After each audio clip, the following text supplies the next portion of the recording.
ሰላም ጤና ይስጥልኝ። የተወደዳችሁ የሰለዳ ሚዲያ አድማጭ ተመልካቾቻችን እንዴት ቆያችሁ? ለዕለቱ መራርጠን ወደ እናንተ ለማድረስ ያዘጋጀናቸው አዳዲስ ትኩስና ወቅታዊ መረጃዎችን ይዘን ቀርበናል። መረጃዎቻችን እየተከታተላችሁ እስከ ፕሮግራማችን ፍጻሜ ከኛ ጋር እንድትቆዩ ከወዲሁ በታላቅ አክብሮት ጋብዛለሁኝ። በአድዋ ከተማ 5 ህጻናት በከሰል ጭስ ታፍነው ህይወታቸው አለፈ።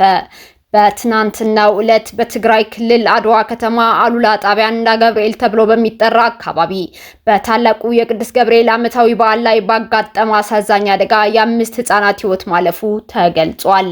ህጻናቱ በመኖሪያ ቤታቸው ውስጥ ተኝተው ሳለ በከሰል ጭስ ማለትም ካርቦን ሞኖክሳይድ መታፈን በድንገት ህይወታቸው ማለፉን የአድዋ ከተማ አስተዳደር አስታውቋል። ከነዚህም መካከል 3ቱ የአንድ ቤት ልጆች ሲሆኑ 2ቱ ደግሞ የአባወራው እህት ልጆች ናቸው ተብሏል። አስተዳደሩ ባስተላለፈው የሀዘን መግለጫ የአድዋ ከተማ አስተዳደርና መላው የከተማዋ ነዋሪዎች በዚህ ድንገተኛና ልብ የሚሰብር መርዶ የተሰማቸውን ጥልቅ ሀዘን እየገለጹ ለወላጆች፣ ለቤተሰቦችና ለወዳጅ ዘመዶች መጽናናትን፣ ብርታትን ይመኛሉ ብለዋል። ሶለዳ ሚዲያም በደረሰው ድንገተኛ አደጋ የተሰማንን ሀዘን እየገለጽን ለወዳጅ ቤተሰብ መጽናናትን እንመኛለን። የትህነግ ቡድን የመልሶ ማቋቋም ስራን በማደናቀፍ ተፈናቃዮችን የሴራ ፖለቲካው መጠቀሚያ ያደረገ መሆኑን የስምረት ለዲሞክራሲ ፓርቲ ገለጸ። ህገወጥ ቡድኑ የእርዳታ እህል ለተፈናቃዮች እንዳይደርስ በማድረግ ረሃብ ለመፍጠር እየሰራ መሆኑን አመላክቷል። የስምረት ዲሞክራሲያዊ ፓርቲ የምክር ቤትና የሚዲያና ኮሚኒኬሽን ዘርፍ አባል ጣዕመ አረዶም ከኢትዮጵያ ዜና አገልግሎት ጋር ባደረጉት ቆይታ እንደገለጹት በትግራይ ክልል ውስጥ የሚንቀሳቀሰው ህገወጥ ቡድን ተፈናቃዮች ወደ ቀያቸው ተመልሰው እንዳይቋቋሙ እንቅፋት ፈጥሯል። ተፈናቃዮችንም የሴራ ፖለቲካው መጠቀሚያ ያደረገ መሆኑንም ተናግረዋል። ህገወጡ ቡድን ለፖለቲካ ትርፍ ሲል በተፈናቃዮች ስም እንደሚነግድ አመላክተው ተፈናቃዮችን በማስፈራራትና ችግር ውስጥ በማስገባት ለረሃብ እየደረገ መሆኑንም ጠቁመዋል። በተጨማሪም ህገወጥ ቡድኑ ለተፈናቃዮች የሚላከውን እርዳታ በመቀማት ለፖለቲካ ዓላማ እያዋለው እንደሚገኝ አመላክተው መብታቸውን የሚጠይቁትን ደግሞ እያስፈራራ ጉዳት እያደረሰባቸው መሆኑን ተናግረዋል። በአሁኑ ወቅት በትግራይ ክልል በተለይም በመጠለያ ጣቢያዎች እየደረሰ ያለው አስከፊ ችግር ህገወጥ ቡድኑ በሴራ የፈጠረው መሆኑንም አብራርተዋል። ይህ ህገወጥ ቡድን የተፈናቃዮቹ ችግር፣ ሞትና ስቃይ እንዲቀጥል እያደረገ ነው ያሉት አቶ ጣዕመ በተለይም ወደ ክልሉ የሚገባውን ሰብአዊ እርዳታና ቁሳቁስ ለተረጂዎች በቀጥታ መድረሱን በተለያየ አካላት ማረጋገጥ እንደሚገባም አመላክተዋል። ህገወጥ ቡድኑ የሴራ ፖለቲካውን ለማራመድ ሲል በጭካኔ በትግራይ ችግር እንዲቀጥል እያደረገ መሆኑንም አንስተዋል። የፌዴራል መንግስት በመጠለያ ጣቢያዎች ለተፈናቃዮች እያደረገ ያለውን ሁለንተናዊ ድጋፍ አጠናክሮ መቀጠል እንዳለበትም አቶ ጣዕመ ተናግረዋል። ኢሚሬትስ ለምስራቅ አፍሪካ ስደተኞች የ8 ሚሊዮን ዶላር እርዳታ ለመስጠት ቃል ገባች። የተባበሩት አረብ ኢሚሬትስ ዓለም አቀፍ የእርዳታ ኤጀንሲ በምስራቅ አፍሪካ ለሚገኙ ስደተኞች ድጋፍ ለመስጠት ከኖርዌይ የስደተኞች ምክር ቤት ጋር የትብብር ስምምነት ተፈራርመዋል። የስምምነቱ ዓላማ በግጭት ለተጎዱ ህዝቦች የሚቀርበውን ሰብአዊ እርዳታ ተደራሽነት ማስፋት ሲሆን ይህም በኢትዮጵያ፣ በኡጋንዳና በሌሎች ቀጠናዊ ሀገራት የሚገኙ ስደተኞችንና ስደተኞችን ተቀብለው የሚያስተናግዱ ማህበረሰቦችን መርዳትን ያጠቃልላል ተብሏል። ስምምነቱን በኖርዌይ የተባበሩት አረብ ኤሚሬትስ አምባሳደር ፋጢማ ካሚስ ሳሌም ካልፋን አልማዝራዊ በተገኙበት የተባበሩት አረብ ኤሚሬትስ የእርዳታ ኤጀንሲ የሎጂስቲክ ድጋፍ ዋና ዳይሬክተር ራሺድ ሳሌም አልሻምሲና የኖርዌይ ስደተኞች ምክር ቤት ዋና ጸሐፊ ጃን ኤግላንድ ተፈራርመዋል።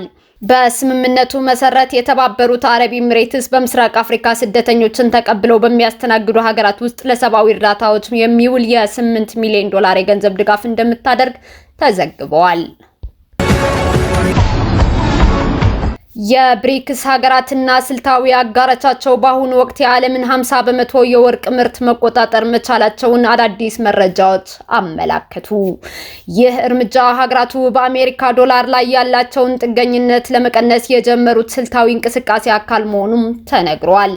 ቻይና እና ሩሲያ በዓለም ቀዳሚ የወርቅ አምራች በመሆን ጥምረቱን እየመሩ ሲሆን በአውሮፓውያኑ የዘመን አቆጣጠር ከ2020 እስከ 2024 ባለው ጊዜ ውስጥ በዓለም አቀፍ ደረጃ የተመረተውን ወርቅ ከግማሽ በላይ የገዙት የብሪክስ ማዕከላዊ ባንኮች ናቸው ተብሏል። ሀገራቱ መጠባበቂያ ሀብታቸውን ከዶላር ወደ ወርቅ ማዞራቸው የዶላርን የዓለም አቀፍ ንግድ የበላይነት እየተገዳደረውም ይገኛል።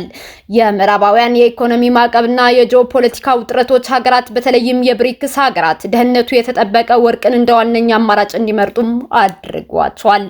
ባለሙያዎች እንደሚሉት ብሪክስ ወርቅን እንደ ስትራቴጂካዊ መሳሪያ መጠቀማቸው የዶላርን ዓለም አቀፍ ተቀባይነት ሊሸረችረው ይችላል። ይህም በሂደት የዓለም የንግድ ስርዓት በዶላር ፋንታ በወርቅና በሀገር በቀል ገንዘቦች ላይ እንዲመሰረት መንገድ ይከፍታል ሲል የህንዱ ሚንት ዘግቧል። እንደሚታወቀው ኢትዮጵያም የብሪክስ ሀገራት አባል ናት። ሶማሊያ የሶማሌላንድ ተወላጅ የሆኑ አምባሳደሮቿ ላይ ምርመራ መጀመሯ ተሰማ። ሶማሊያ የዘር ሐረጋቸው ከሶማሌላንድ የሚመዘዙትን በህንድ የሀገሪቱ አምባሳደር በአስቸኳይ ጠርታለች። ዲፕሎማቱ አብድራህማን ኦዶዋ እስከዛሬ ሰኞ ዕለት ባለው ጊዜ ወደ ሞቃዲሾ እንዲመለሱ መታዘዛቸውን መገናኛ ብዙሃን ዘግበዋል። የሶማሊያ የውጭ ጉዳይ ሚኒስቴር አምባሳደሩ እንዲመለሱ ስለመወሰኑ ይፋዊ ማሳወቂያም ደርሶታል። ይህ ውሳኔ የተላለፈው እስራኤል ለሶማሌላንድ ነጻነት እውቅና መስጠቷን ተከትሎ ነው። አምባሳደሩ በሶማሌላንድ እና በህንድ መካከል ቀጥተኛ ግንኙነት እንዲመሰረት አመቻችቷል። እንዲሁም ከፌዴራል መንግስቱ ከተሰጣቸው ዲፕሎማሲያዊ ስልጣን ውጭና ከተወለዱበት ክልል ጋር በተያያዘ በሚጠረጠሩ ተግባር ላይ ተሰማርተዋል በሚል መከሰሳቸውም ተነግረዋል። ከዚህ ጋር በተያያዘ የሶማሊያ ፕሬዝዳንት ጽህፈት ቤት የሶማሌላንድ ተወላጅ ሆነው በውጭ ሀገራት እያገለገሉ ባሉ ሌሎች አምባሳደሮች ላይም ምርመራ መጀመሩን ስፑትኒክ ዘግቧል። ግዙፍ መጠፋፋት ከፊታችን አለ ስትል ኢራን ገለጸች። የኢራኑ ፕሬዝዳንት መሱድ ፔዜሽኪያን ሀገራቸው ከአሜሪካ፣ እስራኤልና አውሮፓ ጋር ሙሉ ጦርነት ውስጥ ገብታለች ሲሉ ተናግረዋል። ፔዜሽኪያን ይህንን ያሉት ኔታንያሁ ከዶናልድ ትራምፕ ጋር ከመገናኘታቸው አስቀድሞ ሲሆን ግዙፍ ጦርነት ሊቀሰቀስ እንደሚችልም ጠቁመዋል። ኢራን ከእስራኤል፣ አሜሪካና አውሮፓ ጋር የምታደርገው ጦርነት ኢራንና ኢራቅ በፈረንጆቹ 1980 ካደረጉት የከፋ ይሆናል ብለዋል። እኛ ከነዚህ ኃይሎች ጋር ሙሉ ጦርነት ላይ ነን፣ ምክንያቱም ሊያንበረክኩን ይፈልጋሉ፣ ግን የማይሳካ ነው ሲሉ ከአያቶላ ሀሚኒ ጋር መግለጫ ሰጥተዋል። ምዕራባውያን ከኢራን ጋር የሚያደርጉት ጦርነት 1 ሚሊዮን ሕዝብ ከፈጀው ከ1980 እና 1988 ከተካሄደው የከፋ ይሆናል ሲሉም አስጠንቅቀዋል።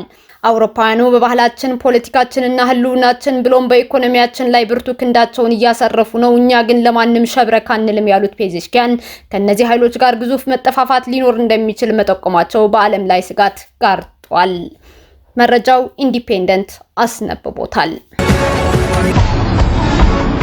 ከፑቲን ጋር ማውራታቸውን ትራምፕ አስታወቁ። ፕሬዝዳንት ዶናልድ ትራምፕ ከሩሲያው ፑቲን ጋር በስልክ ተወያየን ብለዋል። መሪዎቹ ውጤታማ የስልክ ውይይት ማድረጋቸውም ተሰምቷል።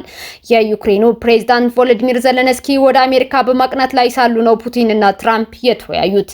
ሪፐብሊካኑ ትራምፕ በትሩዝ ሶሻል ሚዲያቸው ላይ ስኬታማ ቆይታ ነበረን በሚል ሀሳባቸውን አጋርቷል። ክሬምሊንም መሪዎቹ መነጋገራቸውን አረጋግጧል። በእርግጥ ሞስኮ ዝርዝር ጉዳዮችን ከማጋራት ተቆጥባለች። ፕሬዝዳንት ዶናልድ ትራምፕ ዘለንስኪ ጋር ለመምከር ቀድመው ፑቲንን ማናገር ነበረባቸውም ተብሏል።